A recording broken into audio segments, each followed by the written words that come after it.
അതിന്റെ വെള്ളം വറ്റിപ്പോയി. നമ്മൾ ഓരോന്നോരോന്നായിട്ട് കൈ വെച്ച് തിളച്ച് വരുന്നുണ്ട്. ഇന്ന് നമ്മൾ പരിചയപ്പെടുന്നത് rice drainer pot, pasta drainer pot എന്നുള്ള ഇതിന് പേര് പറയും. ഇത് നല്ലൊരു ദീപൻ കമ്പനിയുടെ നല്ലൊരു പ്രൊഡക്റ്റാണ്. നല്ല സ്റ്റെയിൻലെസ് സ്റ്റീലിലാണ് ഈ സാധനം വരുന്നത്. കറണ്ട് സ്റ്റൗ അതുപോലെ ഗ്യാസ് സ്റ്റൗവിലൊക്കെ ഉപയോഗിക്കാൻ പറ്റുന്ന നല്ല ക്വാളിറ്റിയിൽ വന്നിട്ടുള്ള ഒരു പ്രൊഡക്റ്റാണ് നമ്മളിന്ന് പരിചയപ്പെടുന്നത്. ഇത് വീട്ടിൽ നമുക്ക് റൈസ് കുക്കറിൽ ആക്കി ഉണ്ടാക്കാൻ ഇഷ്ടമില്ലാത്ത ആളുകൾക്ക് ഇപ്പോൾ പാത്രത്തിലൊക്കെ വെച്ചുണ്ടാക്കാനൊക്കെ പറ്റുന്ന വളരെ ഉപകാരമുള്ള ഒരു പാത്രമാണ്. ഇതിൻ്റെ എങ്ങനെയാണ് ഉപയോഗം എന്നുള്ള ഞാൻ വീഡിയോയിൽ ഉപയോഗിച്ച് കാണിക്കുന്നുണ്ട്. ഇത് നമ്മൾ റൈസെല്ലാം ആയതിനു ശേഷം ഇതിങ്ങനെ ഒരു ലോക്ക് വരും. ഈ ഹാൻഡിലില്ലേ, ഇതിങ്ങനെ ഹാൻഡിൽ ഇങ്ങനെ ലോക്കായിട്ടാണ് വരുന്നത്. ഇങ്ങനെ ഡ്രൈ ആക്കാനുള്ള സിസ്റ്റമാണ് ഇതിനുള്ളത്. ഇത് വളരെ ഉപയോഗപ്പെടുന്ന ഒരു സംഭവമാണ്. ഇത് എങ്ങനെയാണ് ഉപയോഗിക്കുന്നത് ഞാൻ വീഡിയോയിൽ ഉപയോഗിച്ച് കാണിക്കുന്നുണ്ട്. ഇത് നമുക്ക് റൈസ് മാത്രമല്ല, നമുക്കിപ്പോൾ പൂള കപ്പ എന്നെല്ലാം പറയുമല്ലോ, അത് നമുക്ക് ഉണ്ടാക്കാൻ, അതുപോലെ വെജിറ്റബിൾ ആക്കാൻ, നമുക്ക് പിന്നെ സ്വീറ്റ് കോൺ ഉണ്ടാക്കാൻ, സ്വീറ്റ് കോൺ വേവിച്ചെടുക്കാൻ, എന്തെല്ലാം ഒരുപാട് ഉപയോഗങ്ങളുള്ള ഒരു നല്ലൊരു പാത്രമാണ്. ഇതെങ്ങനെയാണ് ഉപയോഗം എന്നുള്ളത് ഞാൻ ഉപയോഗിച്ച് കാണിക്കുന്നുണ്ട്. വീഡിയോ മുഴുവനായും കാണാൻ ശ്രമിക്കുക. അരി കഴിക്കുന്ന സമയത്ത് തന്നെ ഇതേ പാത്രത്തിൽ തന്നെ ഇട്ടിട്ട് നമുക്ക് അരി കഴിക്കാനും പറ്റും. അപ്പോൾ എന്താണെന്ന് വെച്ചാൽ നമ്മളിപ്പോൾ അരി കഴുകിയിട്ട് ഇതിനെ ലിഡിട്ടിട്ട് നമ്മളിപ്പോൾ അതിനെ വെള്ളം വാർത്തെടുക്കാനും പറ്റുന്ന ഒരു സംഭവം കൂടിയാണത്. അത് നല്ലൊരു ഉപയോഗം തന്നെയാണ്. രണ്ട് മൂന്ന് വട്ടം പെട്ടെന്ന് തന്നെ അതിൻ്റെ വെള്ളം വറ്റിപ്പോയി. നമ്മൾ ഓരോന്നോരോന്നായിട്ട് കൈ വെച്ചിട്ട് അതിന് വെള്ളം വാർക്കേണ്ട ആവശ്യമില്ല. വളരെ എളുപ്പത്തിലായി. ഇനി 2 വട്ടം വേണമെങ്കിൽ കഴിക്കാൻ ഇത്രയേ ഉള്ളൂ. എന്നിട്ട് പിന്നെയും കഴിക്കുക. അതൊരു ഈസി മെത്തേഡായി. പിന്നെ അത് കഴിഞ്ഞിട്ട് നമ്മൾ സ്റ്റൗവിൽ വെച്ചിട്ട് ഞാൻ ഉപയോഗിച്ച് കാണും. നമുക്ക് current stove, electric stove, induction cooker ഉണ്ടല്ലോ, അതിൽ പിന്നെ ഗ്യാസ് സ്റ്റൗവിലൊക്കെ ഉപയോഗിക്കാൻ പറ്റുന്ന പാത്രമാണ്.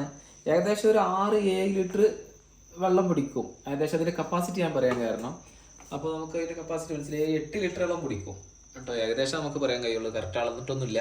എന്നാൽ ഞാൻ ഇതിൽ റൈസ് കറണ്ട് സ്റ്റൗവിൽ ഉപയോഗിക്കുന്നുണ്ട്, ഗ്യാസ് സ്റ്റൗവിലൊക്കെ ഉപയോഗിക്കാൻ പറ്റും. അപ്പോൾ വെള്ളം തിളക്കുന്നുണ്ട്, ഏകദേശം തിളച്ചായിട്ട് വന്നിട്ടുണ്ട്. ഇതാ അടിയിലേക്ക് റൈസ് ഇട്ട് കൊടുത്ത് ഒരു പാത്രം ഉണ്ടെന്നുള്ളൂ. പിന്നെ നമുക്കിത് വാർക്കാൻ, ഞാൻ വീഡിയോ ബന്ധം ഇതിന് ശേഷം കാണിച്ചു തരാം. ഇങ്ങനെ വാർക്കാനുള്ള ഒരു സിസ്റ്റമും ഉണ്ട്. പിന്നെ ഒരുപാട് ആളുകൾക്ക് കുക്കറിലൊക്കെ ഉപയോഗിക്കാൻ, അതിൽ ആക്കിയെടുക്കുമ്പോൾ ഇതിൻ്റെ ടേസ്റ്റ് കിട്ടുന്നില്ല എന്ന് പറയുന്നവർക്കൊക്കെ ഇതൊരു നല്ലൊരു ഉപകാരമുള്ള ഒരു പാത്രമാണ്. ഇപ്പോൾ നമ്മളെ ചോറ് റെഡി ആയിട്ടുണ്ട്. നമ്മളെ ഡ്രെയിനർ പോട്ടിൽ വെച്ചിട്ട് നമ്മൾ ചോറ് റെഡി ആയിട്ടുണ്ട്. അപ്പോൾ ഞാൻ കുറച്ചിട്ട് തുറക്കുന്നുണ്ട്. അതിൻ്റെ എങ്ങനെയാണ് വെന്തതായത് എങ്ങനെയാണ് നോക്കാനായിട്ട്.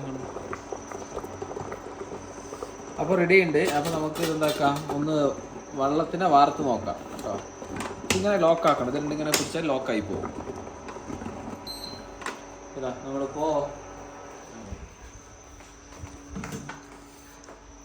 ഇപ്പോൾ വാഷിംഗ് മെഷീനിലായതുകൊണ്ട് ഇപ്പോൾ നമ്മൾ ടാപ്പ് കുറച്ച് തുറന്നിട്ടുണ്ടോ, നല്ല പടക്കുന്ന വെള്ളമല്ലേ.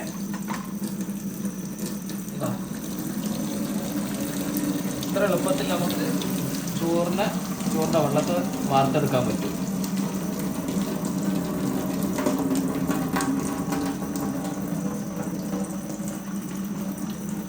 നമ്മളടുത്ത് കഞ്ഞിക്കല്ല അങ്ങനത്തെ എന്തെങ്കിലുമൊക്കെ ഉണ്ടെങ്കിൽ ആ സ്റ്റാൻഡ് പാത്രം ഉണ്ടെങ്കിൽ അതിൻ്റെ മേലെ ഇങ്ങനെ വെച്ച് കൊടുത്താലും മതി. കുറച്ച് നേരം വെക്കണം എന്നുണ്ടെങ്കിൽ അപ്പോൾ ഫുള്ള് ഡ്രൈ ആയി പോകും. അപ്പോൾ നമ്മൾ ഒരു പാത്രത്തിന് മേലെ വേണമെന്നുണ്ടെങ്കിൽ ഇങ്ങനെ കുറച്ച് നേരം വെച്ചെടുക്കും. നല്ല വെന്ത് റെഡി ആയിട്ടുണ്ട്.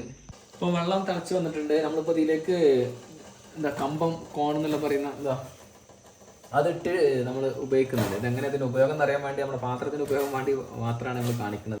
തിളച്ച് വരുന്നുണ്ട്. അങ്ങനെ നമുക്ക് മുട്ട നമുക്ക് ബോയിൽ ചെയ്തെടുക്കാൻ, എഗ്ഗ് ബോയിൽ ചെയ്തെടുക്കാൻ, അങ്ങനെ ഒരുപാട് ഉപയോഗങ്ങളുണ്ട്. സാധാരണ നമ്മൾ പൊയിങ്ങെടുക്കുന്ന എല്ലാ സാധനങ്ങളും നമുക്ക് ഇതിൽ ഈ പാത്രത്തിൽ വെച്ചുണ്ടാക്കാൻ പറ്റും. റെഡി ആയിട്ടുണ്ട്. ഇതാ അപ്പോൾ ഇതിൻ്റെ വെള്ളം വറ്റിച്ചെടുക്കണമല്ലോ, അത് ചെയ്യണമല്ലോ. ഇതെങ്ങനെ വെക്കുമ്പോൾ ഇത് ഇവിടെ ലോക്കായി, ഇതിൻ്റെ മൂടി ലോക്കായിപ്പോയി. അതിൻ്റെ ടാപ്പ് തുറന്നിട്ടില്ല. ടാപ്പ് തുറക്കുക.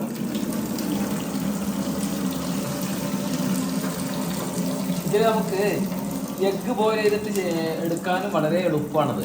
അപ്പോൾ നമുക്ക് ഒറ്റ മറിക്കലിൽ വെള്ളം ഫുള്ള് വറ്റിപ്പോവുമല്ലോ, ഡ്രൈ ആയി പോവുമല്ലോ. അതും നല്ലൊരു ഉപയോഗമാണ്. നല്ല ഉപയോഗമുള്ള പാത്രമാണ് ഇത്. നമ്മുടെ ഷോപ്പിൽ അവൈലബിൾ ആണ്. അങ്ങനെ ഇത് വേണമെന്നുണ്ടെങ്കിൽ ഞാനൊരു നമ്പർ തരാം, അതിലേക്ക് നിങ്ങൾ മെസ്സേജ് അയക്കണേ, ഞങ്ങൾ ഇവിടുന്ന് കൊറിയർ അയച്ചു തരാം. അടിപൊളിയായിട്ട് വെന്ത് വന്നിട്ടുണ്ട്. അതിലേറെ നമുക്ക് ഇതിൻ്റെ യൂസ് എന്ന് പറഞ്ഞത് വെള്ളം വാർത്തെടുക്കാൻ റൈസ്, പിന്നെ അതുപോലെ വെജിറ്റബിള്, പിന്നെ അതുപോലെ കപ്പ, പൂള, പിന്നെ അങ്ങനെ ഒരുപാട് സാധനങ്ങൾ നമുക്ക് ഇതേപോലെ ചെയ്തെടുക്കാൻ പറ്റും. വീഡിയോ കണ്ടതിന് നന്ദി.